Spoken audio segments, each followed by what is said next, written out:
श्री शिवाय नमस्तु भयम। दोस्तों, जैसा कि आप सभी लोग जानते हैं कि 4 अगस्त 2026 यानी मंगलवार को पड़ रही है सावन मास की कृष्ण पक्ष षष्ठी तिथि और मंगला गौरी व्रत। और दोस्तों, यह वह तिथि है जो सावन मास में पड़ने वाली सबसे बड़ी तिथि है, क्योंकि यह मंगलवार के दिन पड़ रही है और इसका बहुत ही बड़ा और विशेष महत्व होता है। पूज्य गुरु जी ने कहा है कि अगर कभी भी मौका लग जाए और सावन मास की मंगला गौरी व्रत मंगलवार को पड़ जाए तो आप लोगों को एक छुटकी काला तिल वाला उपाय तो अवश्य ही करना चाहिए। इन दोनों का संयोग बहुत ही कम आता है। इसी के साथ में गुरुजी ने अपनी शिव पुराण कथा में बताया है कि इस दिन आपको एक छुटकी काला तिल वाला उपाय तो आपको अवश्य ही करना चाहिए, क्योंकि ऐसा दिन पूरे साल में सिर्फ एक ही बार आता है। और दोस्तों, आप सभी लोग जानते हो कि मंगलवार मंगला गौरी व्रत का अगर सबसे बड़ा कोई उपाय है तो वह है एक छुटकी काला तिल वाला उपाय है। तो दोस्तों, मंगलवार मंगला गौरी व्रत के दिन आप लोगों को इस एक छुटकी काला तिल वाला उपाय को जरूर करना है। बहुत सारे लोग होंगे जिन लोगों ने इस उपाय को ना किया हो, मतलब पूरा साल निकल गया, उन्होंने किसी भी दिन इस छुटकी काला तिल वाला उपाय को ना किया हो। पर दोस्तों, आपके पास एक आखिरी मौका बचा हुआ है, जो कि 4 अगस्त मंगलवार मंगला गौरी व्रत के दिन है। इस दिन आप लोगों को इस वाले उपाय को जरूर कर लेना है। भले ही आपने पूरे महीने भर इस उपाय को ना किया हो, पर अगर आपने इस महीने के मंगलवार मंगला गौरी व्रत के दिन अगर इस वाले उपाय को कर लिया तो आपको इस उपाय को करने का वह फल मिलेगा जिसकी आपने कभी कल्पना भी नहीं करी होगी। इसीलिए आप लोग इस वाले उपाय को एक बार जरूर कर लेना है, ताकि आप लोगों के हाथ से ये मौका ना जा सके और आपको इस उपाय को करने का फल मिल सके। दोस्तों, यह उपाय पंडित जी ने अपनी अभी की ही श्री शिव महापुराण की कथा में बताया है। उपाय को आज हम आपको बहुत अच्छे से समझाने वाले हैं। इस वीडियो को देखने के बाद इस उपाय को समझने के लिए आपको कोई और वीडियो को देखने की जरूरत नहीं पड़े। तो चलिए दोस्तों, उपाय को शुरू करते हैं। देखिए, ये इस सावन मास के मंगलवार मंगला गौरी व्रत के दिन ये इतना खास होता है, इतना महत्वपूर्ण होता है, देखा गया है। कभी कभी बड़े बड़े पूजा पाठ अनुष्ठान से जो मनोकामना पूर्ण नहीं होते, वो सावन मास की मंगलवार मंगला गौरी व्रत के दिन एक छोटे से उपाय करने से ही आपकी मनोकामना पूर्ण हो है। और बहुत सारे लोगों ने इस उपाय को किया भी है और उनको इस उपाय को करने का फल भी जरूर मिला है। अगर आप लोग भी इस उपाय को करना चाहते हैं तो आप इस उपाय को पहले अच्छे से समझ लेना, सुन लेना, उसके बाद करना। आपको इस उपाय का फल जरूर मिलेगा। और इस उपाय को कर लेने से आपके घर में चाहे किसी भी प्रकार की दुहक और समस्या क्यों ना चल रही हो, आपको उसका कारण भी नहीं पता है कि भाई ये समस्या किस कारण से चल रही है। उसका कुछ भी कारण हो सकता है, जैसे पितृदोष हो सकता है या किसी भी तरह का मंगल दोष भी हो सकता है। तो इस दिन आप लोगों को ये वाला उपाय कर लेना है। ये एक ऐसा उपाय है जिस उपाय को अगर किसी विशेष दिन पर किया जाए तो भाई उस विशेष दिन का जो है वह तो हमें मिलता ही मिलता है, पर हमने उस दिन पर इस उपाय को किया है तो हमें उससे भी बड़ा फल मिलता है और फल बहुत जल्दी मिलता है, क्योंकि आप इस उपाय को बहुत ही बड़े और विशेष दिन पर रहे हो। तो चलिए अब उपाय के बारे में बात करते हैं, लेकिन उससे पहले आप लोगों को यह जानना आवश्यक है कि आखिर ये उपाय किस समय करना है, किसको करना है और कैसे करना है। तो चलिए हम आगे आपको वीडियो में एक एक करके बता देते हैं। लेकिन उससे पहले अगर आप लोग हमारे चैनल पर पहली बार आए हैं या फिर मेरी आवाज आज पहली बार सुन रहे हैं तो हमारे चैनल को सब्सक्राइब जरूर कर लेना और इस वीडियो को लाइक करके कमेंट बॉक्स में श्री शिवाय नमस्तु भयम ओम नमः शिवाय जरूर टाइप कर देना। तो दोस्तों, इस एक छुटकी काला तिल वाला उपाय को हमें इस मंगलवार मंगला गौरी व्रत के दिन कैसे करना है, किसको करना है, किस समय करना है और कहां पर करना है, ये सारे सवालों के जवाब आपको इस वीडियो में मिल जाएंगे। और जो ये वीडियो देखेगा भाई, उसको एक छुटकी काला तिल वाला उपाय जरूर करना चाहिए, क्योंकि इस दिन काला तिल का भी बहुत ही बड़ा और विशेष महत्व होता है। और बात आ जाए एक छुटकी काला तिल वाला उपाय की, तो ये सोने पे सुहागा वाली बात हो जाती है और ये एक बहुत ही बड़ा उपाय हो जाता है इस मंगलवार मंगला गौरी व्रत का। तो अब दोस्तों, इस एक छुटकी काला तिल वाला उपाय को आखिर करना किसको है, सबसे पहले हम लोग वो बात जान लेते हैं। तो देखो, घर की जो बड़ी माताएं बहनें होती हैं, उन माताओं बहनों में से कोई भी एक बड़ी माता बहन इस वाले उपाय को कर सकती है। और दोस्तों, अगर आप तो अपने घर में से सभी सदस्यों को भी इस उपाय को करवा सकते हैं। अगर किसी व्यक्ति की खुद की कोई मनोकामना है, खुद की कोई दुख और परेशानी है जो कि वो अपने लिए ही करना चाहता है इस वाले उपाय को, तो वह खुद अपने लिए भी कर सकता है। बाकी अगर कोई घर में से ऐसा है जो कि अपने पूरे घर परिवार की सुख और शांति के लिए ये वाला उपाय करना चाहता है तो भाई वो भी कर सकता है, उसमें भी कोई दिक्कत वाली बात नहीं है। कहने का मतलब है कि इस उपाय को हर एक सदस्य भी कर सकता है और पूरे घर परिवार के सदस्य के लिए, घर की बड़ी माताओं बहनों में से कोई एक माता बहन भी कर सकती है। माताएं बहनें अगर घर में उपस्थित ना हो या वो ये वाला उपाय ना कर पा रही हो तो फिर घर का कोई बड़ा सदस्य भी इस एक छुटकी काला तिल वाला उपाय को कर सकता है, चाहे फिर वह पुरुष ही क्यों ना हो, उसमें कोई भी दिक्कत वाली बात नहीं है। उसके बाद में दोस्तों जो अगला प्रश्न निकल आता है वो यह आता है इस उपाय को लेकर कि आखिर इस उपाय को हमें किस समय करना है, सुबह के समय करना है कि शाम के समय करना है। तो देखो इस वाले उपाय को आप लोग सुबह के समय भी कर सकते हो और शाम के समय प्रदोष काल में भी कर सकते हो। अब अगर आप पूछो कि भाई साहब सबसे उत्तम समय कौन सा रहेगा इस एक छुटकी काला तिल वाला उपाय को करने का, तो हम आपसे बस यही कहेंगे कि इस उपाय को आप सुबह के समय करेंगे तो ज्यादा बेहतर होगा। बाकी अगर प्रदोष काल शाम के समय भी करेंगे तो भी अच्छा होगा, उसमें कोई भी दिक्कत वाली बात नहीं है। तो अब दोस्तों जो अगली सबसे बड़ी और महत्वपूर्ण बात आती है वो ये आती है कि सुबह अगर हम उपाय को करेंगे तो हमें कितने बजे से लेकर कितने बजे तक के बीच में करना है, और शाम के समय प्रदोष काल में करेंगे तो हमें कितने बजे से लेकर कितने बजे के बीच में करना है। तो देखो सुबह जितनी जल्दी हो सके आप उपाय को करने की कोशिश करना कि अगर किसी कारणवश लेट भी हो जाओ, थोड़ी देर भी हो जाए तो 10 या 11 बजे तक भी आप उपाय कर लेना, पर 12 बजे से ज्यादा देरी ना हो, ठीक है, इस बात का ध्यान रखना। उसके बाद में दोस्तों अगर शाम के समय प्रदोष काल की बात करें, प्रदोष काल का जो समय है होता है वो शाम के 6 बजे से शुरू हो जाता है, मतलब शाम के 6 बजे से लेकर 7 बजे के बीच का जो समय होता है ये समय प्रदोष काल का समय होता है। तो आप उपाय को 7 या 8 बजे के बीच में भी कर सकते हो, मतलब शाम के 6 बजे से रात 8 बजे के बीच में आप कभी भी इस वाले उपाय को कर सकते हो, उसमें कोई भी दिक्कत वाली बात नहीं है। देखिए यदि आपके जीवन में संकट बहुत ही अधिक चल रहे हो, समस्याएं बहुत ही अधिक चली हो, एक एक रूप खर्च करने आपको बस ओढ़ रहा है, भूमि से जुड़ी हुई कोई भी समस्या हो या फिर आपके विवाह से जुड़ी हुई कोई भी समस्या हो या आपके व्यापार से जुड़ी हुई कोई भी समस्या हो, तो आपकी ये सारी समस्या इस मंगलवार मंगला गौरी व्रत के दिन समाप्त होने वाली है। तो चलिए दोस्तों जानते हैं उस विशेष उपाय के बारे में। देखिए इस वीडियो में हम पूज्य गुरु जी द्वारा बताए गए 3 बहुत ही चमत्कारिक उपायों के बारे में जानेंगे। देखिए ये जो उपाय है आपके जीवन से दुर्भाग्य का तो अंत करेंगे ही, साथ ही साथ यदि आपके जीवन में धन की समस्या चल रही है तो वह सभी भी आपकी समाप्त हो जाएंगी।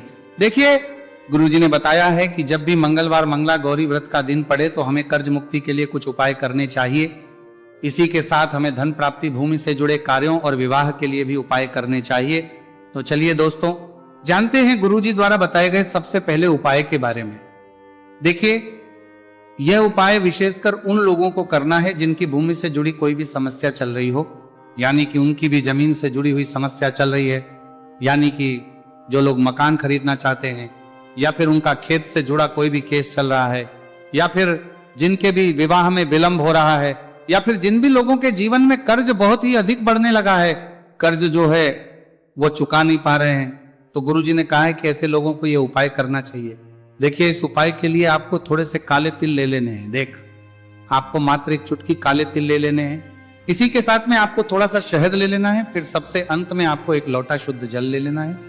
तांबे के पात्र के अंदर आपको अपने घर से शुद्ध जल ले लेना है और इन सभी सामग्रियों को आपको लेकर के पहुंच जाना है भगवान शिव के मंदिर में। देखिए पूज्य गुरुजी ने बताया है कि इस उपाय को आप सुबह से लेकर के शाम तक किसी भी समय में कर सकते हैं। देखिए मंदिर पहुंचने के आप जो काले तिल लेकर के गए थे उनमें आपको थोड़ा सा शहद लगा लेना है।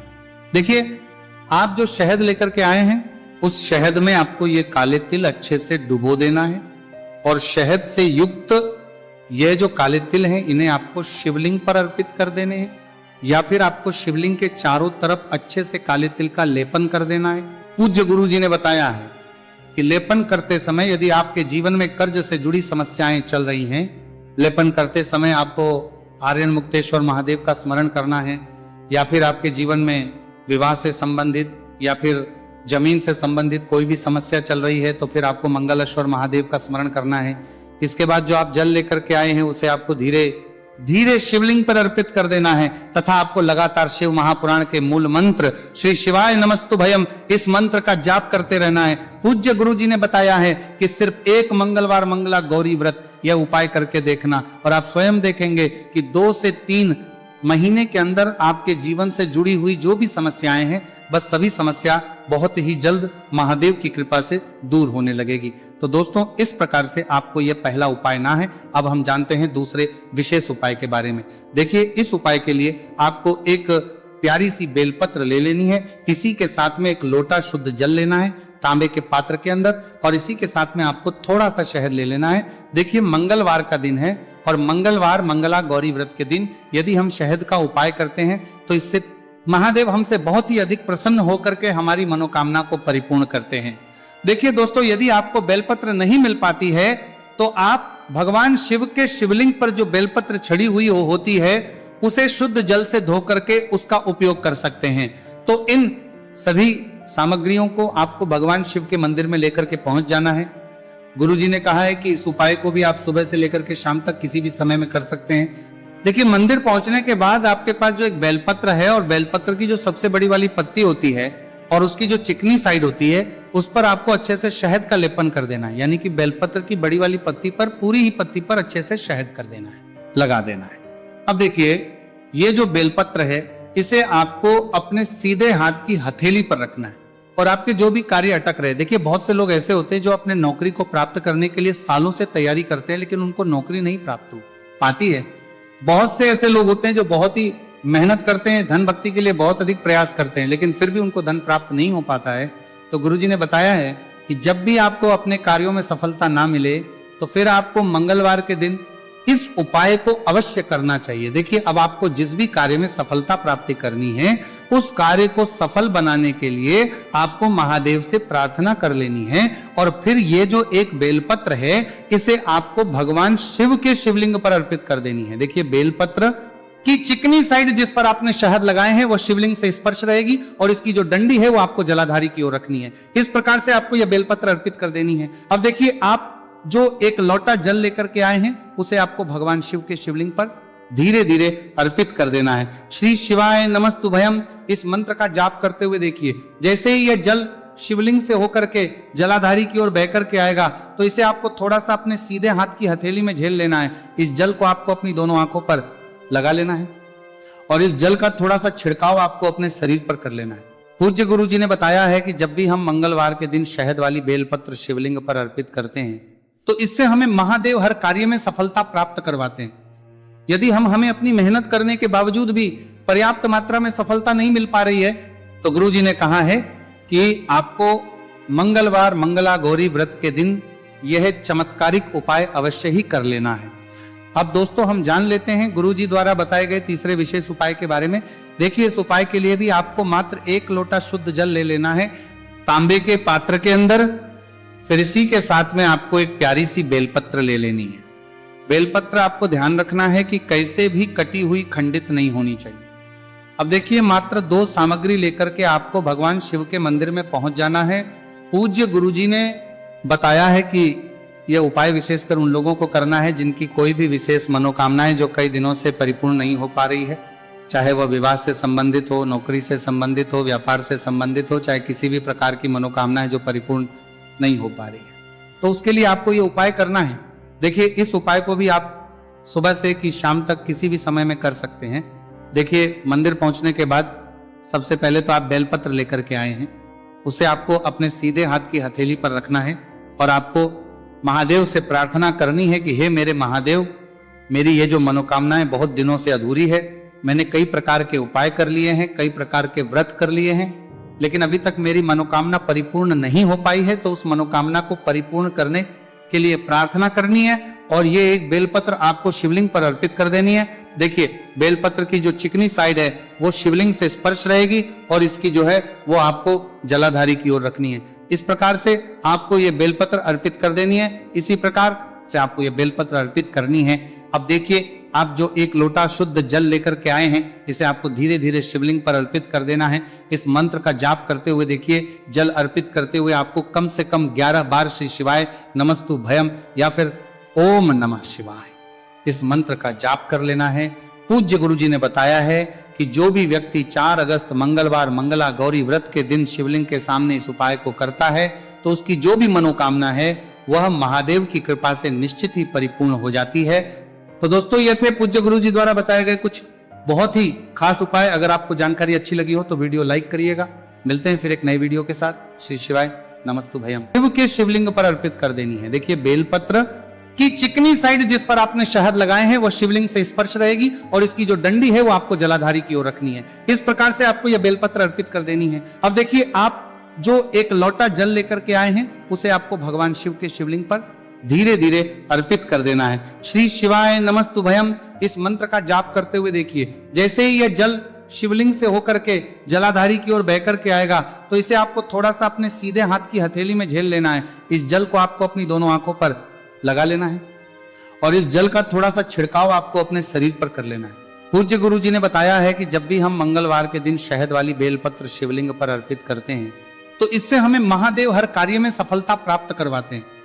यदि हमें अपनी मेहनत करने के बावजूद भी पर्याप्त मात्रा में सफलता नहीं मिल पा रही है तो गुरु जी ने कहा है कि आपको मंगलवार मंगला गौरी व्रत के दिन यह चमत्कारिक उपाय अवश्य ही कर लेना है।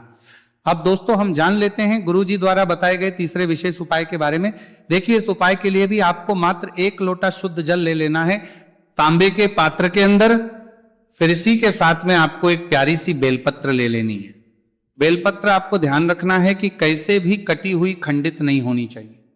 अब देखिए मात्र 2 सामग्री लेकर के आपको भगवान शिव के मंदिर में पहुंच जाना है। पूज्य गुरुजी ने बताया है कि यह उपाय विशेषकर उन लोगों को करना है जिनकी कोई भी विशेष मनोकामनाएं जो कई दिनों से परिपूर्ण नहीं हो पा रही है, चाहे वह विवाह से संबंधित हो, नौकरी से संबंधित हो, व्यापार से संबंधित हो, चाहे किसी भी प्रकार की मनोकामनाएं जो परिपूर्ण नहीं हो पा रही है, तो उसके लिए आपको यह उपाय करना है। देखिए इस उपाय को भी आप सुबह से कि शाम तक किसी भी समय में कर सकते हैं।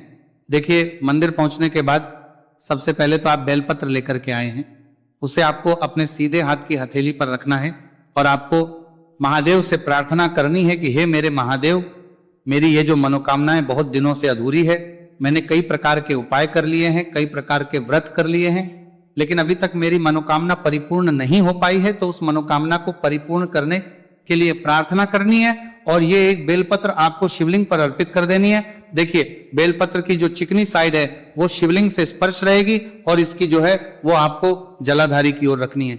इस प्रकार से आपको ये बेलपत्र अर्पित कर देनी है। इसी प्रकार से आपको ये बेलपत्र अर्पित करनी है। अब देखिए आप जो 1 लोटा शुद्ध जल लेकर के आए हैं इसे आपको धीरे धीरे शिवलिंग पर अर्पित कर देना है। इस मंत्र का जाप करते हुए देखिए जल अर्पित करते हुए आपको कम से कम 11 बार श्री शिवाय नमस्तु भयम या फिर ओम नमः शिवाय इस मंत्र का जाप कर लेना है। पूज्य गुरु जी ने बताया है कि जो भी व्यक्ति 4 अगस्त मंगलवार मंगला गौरी व्रत के दिन शिवलिंग के सामने इस उपाय को करता है तो उसकी जो भी मनोकामना है वह महादेव की कृपा से निश्चित ही परिपूर्ण हो जाती है। तो दोस्तों ये थे पूज्य गुरु जी द्वारा बताए गए कुछ बहुत ही खास उपाय। अगर आपको जानकारी अच्छी लगी हो तो वीडियो लाइक करिएगा। मिलते हैं फिर एक नई वीडियो के साथ। श्री शिवाय नमस्तु भयम।